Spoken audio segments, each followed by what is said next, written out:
Hello everyone, this is Pooja Sharma from Pooja Sharma classes. उम्मीद करती हूँ आप सब अच्छे होंगे और आपके माता पिता भी स्वस्थ होंगे। तो चलिए आज हम डिस्कस करते हैं मनोविज्ञान में परिभाषाएं। यहाँ से परिभाषाओं से आपका 2 से 3 क्वेश्चन बनते हैं, तो आपको इन परिभाषाओं के विषय में पता होना चाहिए। तो चलिए स्टार्ट करते हैं। आपने चैनल को सब्सक्राइब नहीं किया है तो चैनल को सब्सक्राइब कर लेना और बेल आइकन को प्रेस कर लेना, जिससे आने वाली वीडियो का नोटिफिकेशन आपको मिल जाएगा। तो चलिए स्टार्ट करते हैं। यूपी टेट 2023 के लिए बहुत ही बेहतरीन तरीके से सभी क्लासेस को कराया है। आपने अभी तक उन क्लासेस को नहीं देखा है तो मैं आपको लिंक डिस्क्रिप्शन में दे दूँगी, आप वहां से देख सकते हैं। और साथ ही साथ हमने क्लासेस चला रखी हैं, सिलेबस कंप्लीट होने को जा रहा है आपका। और साथ ही साथ हम क्या कर रहे हैं, सीडीपी के प्रीवियस ईयर लगा रहे हैं, प्रीवियस ईयर पेपर हम सॉल्व कर रहे हैं। तो आप हमारे साथ जुड़ जाइए और उन क्लासेस को देखिए और अपना देखिए कि आपका स्कोर कितना बन रहा है। इसी तरीके से आप अपनी तैयारी को करते जाइए, क्योंकि आपको पता चल जाएगा कि आपको कितना आता है और आपको कितना पढ़ने की आवश्यकता है। बिल्कुल आपके सिलेबस के अकॉर्डिंग ही हमने सभी क्लासेस को कराया है, तो आप एक बार विजिट कीजिए। तो चलिए स्टार्ट करते हैं। परिभाषाएं पढ़ रहे थे, परिभाषाओं से 2 से 3 क्वेश्चन बन जाते हैं। तो चलिए समझते हैं। जीवन के प्रथम 2 वर्षों में बालक अपने भावी जीवन का शिलान्यास करता है। जीवन के प्रथम 2 वर्षों में बालक अपने भावी जीवन का शिलान्यास करता है। यह कथन किसका है? तो यह कथन स्टैक का है कि बालक है अपने जीवन के प्रथम 2 वर्षों में, यानी कि स्टार्टिंग के शुरुआत के 2 वर्षों में बालक अपने जो जीवन है, भावी जीवन है, उसका शिलान्यास करता है। यह कथन स्टैक का है, यह कथन स्टैक का है। नेक्स्ट बात करते हैं। किस अवस्था को बालक का स्वर्णिम समय कहा गया है? किस अवस्था को बालक का स्वर्णिम समय कहा गया है? यह परिभाषा आपकी पूछी जा चुकी है, तो आपको पता होनी चाहिए कि किस अवस्था को बालक का स्वर्णिम समय कहा जाता है। बाल्यावस्था को। नेक्स्ट बात करते हैं। बालक के हाथ पैर और नेत्र उसके प्रारंभिक शिक्षक होते हैं। यह कथन किसका है?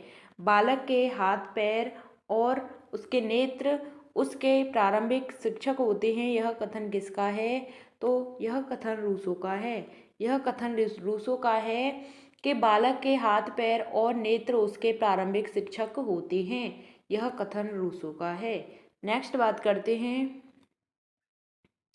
20वीं सदी को बालक की अवस्था कहा जाता है या बालक की सदी शताब्दी कहा जाता है। मोस्ट इम्पोर्टेंट है कि 20वीं शताब्दी को बालक की शताब्दी कहा जाता है। 20वीं शताब्दी को बालक की शताब्दी कहा जाता है। यह किसने कहा था? तो यह क्रू एंड क्रू ने कहा था कि 20वीं सदी को बालक की सदी कहा जाता है। 20वीं सदी को बालक की सदी कहा जाता है, यह क्रू एंड क्रू ने कहा था। मोस्ट इम्पोर्टेंट है, मोस्ट इम्पोर्टेंट है, तो आप इसको नोट करके लिख लेना। नेक्स्ट बात करते हैं। बालक का मस्तिष्क कोरा कागज है। यहाँ से आपके क्वेश्चंस बनते हैं, तो आपको क्लियर होना चाहिए। मैं जो आपको बोल रही हूँ एक एक शब्द को ध्यान से सुनना। बालक का मस्तिष्क कोरा कागज होता है, यह कथन किसका है? यह कथन जॉन लॉक का है कि बालक का मस्तिष्क है वह कोरा कागज है। यह कथन जॉन लॉक का है। नेक्स्ट बात करते हैं। बालक का मस्तिष्क कोरा स्लेट है, यानी कि वहाँ पर हमने पढ़ा था बालक का मस्तिष्क कोरा कागज, और यहाँ पे पढ़ रहे हैं हम कोरा स्लेट। कोरा स्लेट की बात करते हैं तो कौन करते हैं? प्लेट, यानी कि प्लेटो। स्लेट, प्लेट, स्लेट यानी कि प्लेट, यानी कि प्लेटो करते हैं। याद करने का तरीका है कि बालक का मस्तिष्क कोरा स्लेट है, तो किसने कहा था? प्लेटो ने कहा था। स्लेट आ जाएगा, उसी तरीके से प्लेट बन जाएगा। नेक्स्ट बात करते हैं। बालक का मन कोरा कागज होता है, तो बालक का मन कैसा होता है? कोरा कागज होता है। यह कथन किसका है? रूसो का कथन है कि बालक का मन कोरा कागज होता है। यहाँ तक बात क्लियर? बालक का मन कैसा होता है? कोरा कागज होता है। यह कथन रूसो का है। नेक्स्ट बात करते हैं। स्वस्थ शरीर में स्वस्थ मस्तिष्क होता है। यह कथन अरस्तु का है कि स्वस्थ शरीर में स्वस्थ मस्तिष्क का वास होता है। स्वस्थ शरीर में ही स्वस्थ मस्तिष्क होता है, यह कथन अरस्तु का है। यह कथन किसका है? अरस्तु का है कि स्वस्थ शरीर में ही स्वस्थ मस्तिष्क होता है। नेक्स्ट बात करते हैं, मोस्ट इम्पोर्टेंट क्वेश्चन है, कई बार पूछा जा चुका है, स्टार लगा लेना। शिक्षा एक द्विध्रुवी प्रक्रिया है, यह कथन किसका है कि शिक्षा एक द्विध्रुवी प्रक्रिया है? John Adams. आपने सेकंड सेम में पढ़ा होगा, कि शिक्षा एक द्विध्रुवी प्रक्रिया है, यह कथन किसका है? जॉन एडम्स का है। किसका है? जॉन एडम्स का है। और शिक्षा एक त्रिध्रुवी प्रक्रिया है, यह कथन किसका है? जॉन डीबी का है। किसका कथन है? जॉन डीबी का कथन है। त्रिध्रुवी प्रक्रिया में क्या होते हैं? शिक्षक आते हैं और शिक्षार्थी आते हैं, शिक्षक शिक्षार्थी, और इसके बाद में क्या आता है? प्लस पाठ्यक्रम भी आता है। क्या आता है? पाठ्यक्रम भी आता है। तो यही आपकी क्या हो जाती है? त्रिध्रुवी प्रक्रिया हो जाती है। द्विध्रुवी प्रक्रिया में शिक्षक और शिक्षार्थी आते थे, पाठ्यक्रम नहीं आता था। लेकिन त्रिध्रुवी प्रक्रिया में जॉन डीवी के अनुसार दी गई है, इसमें शिक्षक आते हैं, शिक्षार्थी आते हैं और पाठ्यक्रम आता है। यहाँ तक बात क्लियर। नेक्स्ट बात करते हैं, मूल्यांकन एक त्रिमुखी प्रक्रिया है। मूल्यांकन एक त्रिमुखी प्रक्रिया है, यह किसने कहा था? ब्लूम ने। किसने कहा था? कि ब्लूम ने, कि मूल्यांकन है एक त्रिमुखी प्रक्रिया है। यहाँ तक बात क्लियर। नेक्स्ट बात करते हैं, शैशवावस्था सीखने का आदर्श काल है। मोस्ट इम्पोर्टेंट परिभाषा है कि शैशवावस्था है सीखने का आदर्श काल है, यह किसने कहा था? तो यह वैलेंटाइन ने कहा था कि शैशवावस्था सीखने का आदर्श काल है। शैशवावस्था सीखने का आदर्श काल है, यह किसने कहा था? यह वैलेंटाइन ने कहा था। किसने कहा था? वैलेंटाइन ने कहा था कि शैशवावस्था सीखने का आदर्श काल है। नेक्स्ट परिभाषा आती है कि बाल मनोविज्ञान एक वैज्ञानिक अध्ययन है जिसमें बालक के जन्म के पूर्व काल से किशोरावस्था तक का अध्ययन किया जाता है। यानी कि बाल मनोविज्ञान क्या है? कि जिसमें बालक के जन्म से पहले से लेकर और किशोरावस्था तक उसका अध्ययन किया जाता है, वही क्या होती है? आपकी बाल मनोविज्ञान होती है। तो यह कथन किसने कहा था? यह कथन क्रू एंड क्रू ने कहा था। यह कथन किसने कहा था? क्रू एंड क्रू ने कहा था कि बाल मनोविज्ञान एक वैज्ञानिक अध्ययन है जिसमें बालक के जन्म के पूर्व काल से किशोरावस्था तक का अध्ययन किया जाता है। नेक्स्ट बात करते हैं आनुवंशिकता की परिभाषाओं समझते हैं। नेक्स्ट, वंशानुक्रम में वे सभी बातें आती हैं जो जीवन का आरंभ करते समय, जन्म के समय नहीं वरन गर्भाधान के समय यानी कि 9 माह पूर्व व्यक्ति में उपस्थित होती हैं। आनुवंशिकता में वे सभी बातें आती हैं जो जीवन के आरंभ करते समय यानी कि बालक का जीवन आरंभ होता है, यानी कि जन्म से पहले ही नहीं, जन्म के समय ही नहीं, जन्म से पहले यानी कि गर्भाधान के 9 माह पूर्व व्यक्ति में उपस्थित होती है, वही क्या होती है? वंशानुक्रम होती है। यह कथन किसका है? वुडवर्थ का कथन है। किसका कथन है? वुडवर्थ का कथन है। यहाँ तक बात क्लियर। नेक्स्ट बात करते हैं, माता पिता की शारीरिक व मानसिक विशेषताओं का संतानों में स्थानांतरण होना वंशानुक्रम है। माता पिता की शारीरिक व मानसिक विशेषताओं का संतानों में स्थानांतरण होना वंशानुक्रम है। यह कथन किसका है? जेम्स ट्रेवर का है। यह कथन किसका है? जेम्स ट्रेवर का है कि माता पिता की शारीरिक व मानसिक विशेषताओं का संतानों में स्थानांतरण होना वंशानुक्रम होता है। नेक्स्ट बात करते हैं सामाजिकरण की, सोशलाइजेशन की।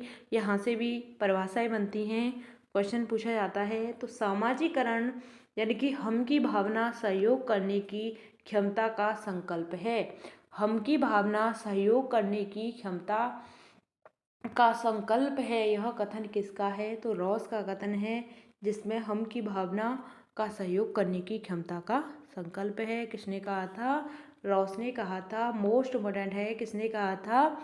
रॉस ने कहा था। नेक्स्ट बात करते हैं, सामाजिकरण सीखना है जो सीखने वाले को सामाजिक कार्य करने के लिए योग्य बनाता है। सामाजिकरण सीखना है जो सीखने वाले को सामाजिक कार्य करने के योग्य बनाता है। यह कथन किसका है? जॉनसन का है। विकास एक सतत व धीमी प्रक्रिया है। यह कथन किसने दिया था? स्किनर ने दिया था कि विकास एक सतत व धीमी प्रक्रिया है। विकास कैसी प्रक्रिया है? सतत व धीमी प्रक्रिया है। नेक्स्ट बात करते हैं शेषवावस्था। यहाँ से भी क्वेश्चन बनते हैं। शेषवावस्था की कुछ परिभाषाएं दी गई हैं, जैसे बच्चों को जो कुछ भी बनना होता है वह शुरुआती 4-5 वर्षों में बन जाता है। वेरी आईएमपी यह परिभाषा है, तो आपको पता होनी चाहिए कि बच्चे को जो कुछ भी बनना होता है वह शुरुआत के 4-5 वर्षों में बन जाता है। तो यह कथन किसका है? यह कथन सिगमंड फ्राइड का है। यह कथन किसका है? सिगमंड फ्राइड का है। मोस्ट इम्पोर्टेंट है, स्टार लगा लेना, कि बच्चों को जो कुछ भी बनना होता है वह शुरुआती 4-5 वर्षों में बन जाता है। यह सिगमंड फ्राइड ने कहा था। यह सिगमंड फ्राइड ने कहा था। नेक्स्ट बात करते हैं शेषवावस्था सीखने का आदर्श काल है। यह कथन किसका है? बैलेंटाइन का है। शेषवावस्था सीखने का आदर्श काल है। यह कथन किसका है? बैलेंटाइन का है। यहाँ तक बात क्लियर? शेषवावस्था सीखने का आदर्श काल। शेषवावस्था सीखने का खतरनाक काल की बात करते हैं तो हरलॉक बात करते हैं। शेषवावस्था सीखने का खतरनाक काल है, हरलॉक कहते हैं, और सीखने का आदर्श काल है, यह बैलेंटाइन कहते हैं। नेक्स्ट बात करते हैं बाल्यावस्था की। बाल्यावस्था से भी क्वेश्चंस बनते हैं, तो चलिए समझते हैं। जीवन का सबसे अनोखा काल है बाल्यावस्था। यह किसने कहा है? कि कॉल व ब्रूस ने कहा है। मोस्ट इम्पोर्टेंट है कि जीवन का अनोखा काल, वेरी आईएमपी क्वेश्चन है, आपको पता होना चाहिए कि जीवन का अनोखा काल है बाल्यावस्था। किसने कहा है? कॉल व ब्रूस ने कहा है। नेक्स्ट बात करते हैं बाल्यावस्था छद्म परिपक्वता की अवस्था है। बाल्यावस्था कैसी अवस्था है? छद्म परिपक्वता की अवस्था है। यह कथन किसका है? रॉस का कथन है। रॉस का कथन है कि बाल्यावस्था छद्म परिपक्वता की अवस्था है। यहाँ तक बात क्लियर। नेक्स्ट बात करते हैं किशोरावस्था की। आपको इन परिभाषा में से ही पूछा जाएगा, तो आप हमारे साथ इसी तरीके से तैयारी करते जाइए। किशोरावस्था प्रबल दबाव, तनाव एवं संघर्ष की अवस्था है। यह किसने कहा था? कि किशोरावस्था प्रबल दबाव, तनाव एवं संघर्ष की अवस्था है। स्टैनली हॉल ने। किसने कहा था? स्टैनली हॉल ने कहा था कि किशोरावस्था दबाव, प्रबल दबाव, तनाव एवं संघर्ष की अवस्था है। मोस्ट इम्पोर्टेंट परिभाषा है किशोरावस्था की, आईएमपी यानी कि बहुत ही महत्वपूर्ण परिभाषा है स्टैनली हॉल की। किशोरावस्था जीवन का सबसे कठिन काल है। यह कहा था किलपैट्रिक ने कि जीवन का सबसे कठिन काल है किशोरावस्था। किलपैट्रिक ने कहा था। किलपैट्रिक ने कहा था कि जीवन का सबसे कठिन काल है किशोरावस्था। नेक्स्ट बात करते हैं किशोरावस्था अपराध की एक नाजुक अवस्था है। तो किसने कहा था? बैलेंटाइन ने कहा था कि किशोरावस्था अपराध की एक नाजुक अवस्था है। किसने कहा था? बैलेंटाइन ने कहा था। नेक्स्ट बात करते हैं आप मुझे नवजात शिशु दे दो। यह किसने कहा था? तो वॉटसन ने कहा था कि आप मुझे नवजात शिशु दे दो, मैं जो चाहूँ उसे बना सकता हूँ। मैं जो चाहूँ उसे बना सकता हूँ। यह किसने कहा था? वॉटसन ने कहा था। मोस्ट इम्पोर्टेंट परिभाषा है, वेरी आईएमपी परिभाषा है। किसकी? वॉटसन की, कि आप मुझे नवजात शिशु दे दो, मैं जो चाहूँ उसे वह बना सकता हूँ। और एक इम्पोर्टेंट मैंने आपको परिभाषा बता दी थी सिगमंड फ्राइड की, कि बच्चा जो कुछ भी, यानी कि बच्चे को जो कुछ भी बनना होता है वह शुरुआत के 4-5 वर्षों में बन जाता है। सिगमंड फ्राइड की परिभाषा थी, मोस्ट इम्पोर्टेंट परिभाषा थी, कि बच्चा जो कुछ भी बनना होता है वह शुरुआत के 4-5 वर्षों में बन जाता है सिगमंड फ्राइड के द्वारा। नेक्स्ट बात करते हैं वातावरण वह बाहरी शक्ति है जो हमें प्रभावित करती है। आप एक पॉइंट पर यहाँ पर हैं और यह आपको चारों तरफ से घेरे हुए हैं। वह आपका क्या है? इन्वायरमेंट है। आपका जो पर्यावरण है, वातावरण है, आपको चारों ओर से घिरे हुए हैं। यानी कि वातावरण वह बाहरी शक्ति है जो हमें प्रभावित करती है। यह कथन रॉस का है। यह कथन रॉस का है। मोस्ट इम्पोर्टेंट परिभाषा है कि वातावरण वह बाहरी शक्ति है जो हमें प्रभावित करती है। नेक्स्ट बात करते हैं पर्यावरण वह हर चीज़ है जो व्यक्ति के जीवन के अलावा सभी को प्रभावित करती है। इन्वायरमेंट क्या है? कि वह हर चीज़ है जो व्यक्ति के जीवन के अलावा सभी को प्रभावित करती है। व्यक्ति के जीवन के अलावा सभी को प्रभावित करती है।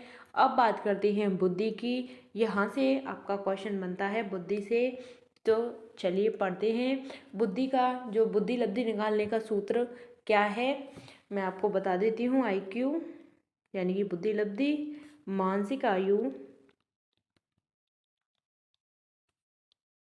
मानसिक आयु बटे वास्तविक आयु, वास्तविक आयु, आयु इंटू 100। बुद्धि लब्धि निकालने का यह सूत्र है, तो आपको याद कर लेना, क्योंकि इससे भी एक क्वेश्चन बनता है। आपको इसे घुमा फिरा के देगा, तो आपको बिल्कुल पता होना चाहिए। आपको बिल्कुल पता होना चाहिए कि मानसिक आयु बटे वास्तविक आयु होता है बुद्धि लब्धि का सूत्र। नेक्स्ट बात करते हैं, बुद्धि कार्य करने की क्षमता है। यह किसने कहा था? वुडवर्थ ने कहा था कि बुद्धि कार्य करने की क्षमता है। बुद्धि कार्य करने की क्षमता है वुडवर्थ के अनुसार। बुद्धि ज्ञान अर्जन करने की क्षमता है, यह कहा था वुडरो ने।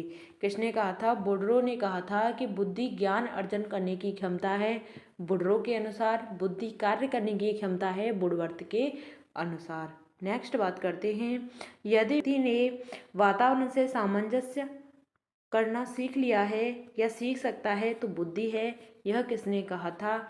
यानी क्या है कि व्यक्ति वातावरण से सामंजस्य करना सीख लेता है या सीख सकता है तो बुद्धि है, यह किसने कहा था? कॉल्विन ने कहा था। किसने कहा था? कॉल्विन ने कहा था। नेक्स्ट बात करते हैं, बुद्धि अमूर्त चिंतन की योग्यता है, यानी कि बुद्धि कार्य करने की क्षमता है। यहाँ से क्वेश्चन बन सकता है वुडवर्थ के अनुसार बुद्धि ज्ञान अर्जन करने की क्षमता है। वुडरो ने कहा था बुद्धि अमूर्त चिंतन की योग्यता है, यह किसने कहा था? टर्मन ने कहा था। किसने कहा था? टर्मन ने कहा था कि बुद्धि अमूर्त चिंतन की योग्यता है। नेक्स्ट बात करते हैं वैयक्तिक भिन्नता से। यहाँ से भी क्वेश्चन बनता है, चलिए समझते हैं। वैयक्तिक भिन्नता से तात्पर्य कि व्यक्ति के उन सभी पहलुओं से है जिनका मापन या मूल्यांकन किया जा सकता है। वैयक्तिक भिन्नता क्या है? वैयक्तिक भिन्नता से तात्पर्य है कि व्यक्ति के उन सभी पहलुओं से है जिनका मापन या मूल्यांकन किया जा सकता है। किसने कहा था? स्किनर ने कहा था। कोई व्यक्ति शारीरिक और मानसिक के औसत से जितनी भिन्नता रखता है वह वैयक्तिक भिन्नता है। किसका कहना है? जेम्स ड्रवर का कहना है कि कोई व्यक्ति शारीरिक और मानसिक के औसत से जितनी भी भिन्नता रखता है वही क्या होती है? वैयक्तिक भिन्नता होती है। नेक्स्ट बात करते हैं, शरीर के रूप रंग आकार कार्य गति बुद्धि ज्ञान रुचि अभिरुचि में पाई जाने वाली भिन्नता ही वैयक्तिक भिन्नता है। किसने कहा था? टॉयलर ने कहा था। नेक्स्ट बात करते हैं, मैकडूगल के अनुसार 14 मूल प्रवृत्तियां दी गई हैं। 3 क्वेश्चन आए थे जो आपका एग्जाम हुआ था 23 जनवरी 2022 को आपका एग्जाम हुआ था। उसमें आपके मैकडूगल वाले सिद्धांत से 3 क्वेश्चन बने थे। चलिए नेक्स्ट बात करते हैं, संवेग व्यक्ति की उत्तेजित दशा है, यह कहा था वुडवर्थ ने। संवेग व्यक्ति की उत्तेजित दशा है, यह किसने कहा था? वुडवर्थ ने कहा था। नेक्स्ट बात करते हैं, संवेग क्या होते हैं कि कोई व्यक्ति यानी किसी भी प्रकार का आवेश होता है या भड़क उठता है या उत्तेजित हो जाता है, उसी अवस्था को हम क्या कहते हैं? संवेग कहते हैं। यह कथन किसका है? जर्सील्ड का कथन है कि व्यक्ति आवेश में आ जाता है, भड़क उठता है या एकदम से उत्तेजित हो जाता है, तो वही अवस्था हमारी क्या कहलाती है? संवेग कहलाती है, इमोशंस कहलाते हैं। किसने कहा था? जर्सील्ड ने कहा था। संवेग प्रकृति का हृदय है, यह किसका कहना है? मैकडूगल का कहना है कि इमोशंस हैं हमारे क्या हैं? हमारे प्रकृति का नेचर है। संवेग क्या है? संवेग प्रकृति का हृदय है। नेक्स्ट बात करते हैं, संवेग वे घटनाएं हैं जिनसे मनुष्य अशांत या उत्तेजित हो जाता है। किसने कहा था? गेट्स ने कहा था कि संवेग वे घटनाएं हैं जिनसे मनुष्य अशांत या उत्तेजित हो जाता है। नेक्स्ट बात करते हैं, रॉस की परिभाषा है, संवेग चेतना की वह व्यवस्था है जिसमें रागात्मक तत्व की प्रधानता होती है। किसने कहा था? रॉस ने कहा था। रॉस के अनुसार कहा गया है कि संवेग चेतना की व्यवस्था है जिसमें रागात्मक तत्व की प्रधानता होती है। यहाँ तक हमने सभी महत्वपूर्ण परिभाषाओं को कंप्लीट किया है। आपने अभी तक और भी क्लासेस को नहीं देखा है, हमने सभी क्लासेस को बहुत ही बेहतरीन तरीके से कराया है। तो आप उन क्लासेस को देखिए और अपनी तैयारी को बेहतर बनाइए। तो चलिए, आपको वीडियो पसंद आती है तो वीडियो को लाइक कर देना। चैनल को सब्सक्राइब नहीं किया है तो चैनल को सब्सक्राइब कर लेना। मिलते हैं आपको आगे की नेक्स्ट वीडियो में। Thanks for watching. जय हिंद, वंदे मातरम।